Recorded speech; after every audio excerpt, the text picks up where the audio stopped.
இப்போ எங்களுக்காக. ஓகே, அது நான் ஃபர்ஸ்ட் பாடின பாட்டு ஒவ்வொரு பூக்களுமே. அந்த பாட்டு வந்து எங்க அப்பா வந்து ஏன் பாட சொன்னான்னு தெரியல. ஆனா அந்த டைம்ல அந்த பாட்டு வந்து நிறைய பயங்கரமா மீனிங் connect இருந்துச்சு. ஆகும் எல்லாருக்கும். அந்த சாங் செட்டாகவும் சின்ன வயசு தவிர்த்து நிறைய மீனிங் இருந்த ஒரு சாங் அது. ஆக்சுவலி ஒரு மோட்டிவேஷன் சாங். ஸோ அதை பாடி பாடி அதை கேட்டு அந்த லிரிக்ஸ் வந்து டீப்பா இதாயிடுச்சு.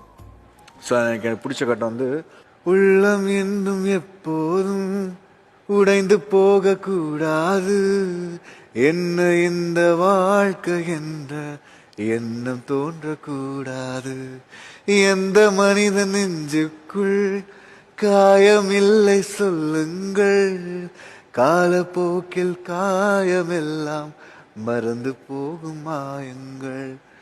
அப்புறம் உளி தாங்கும் கற்கள் தானே மண் மீது சிலை, உளி தாங்கும் கற்கள் தானே மண் மீது சிலையா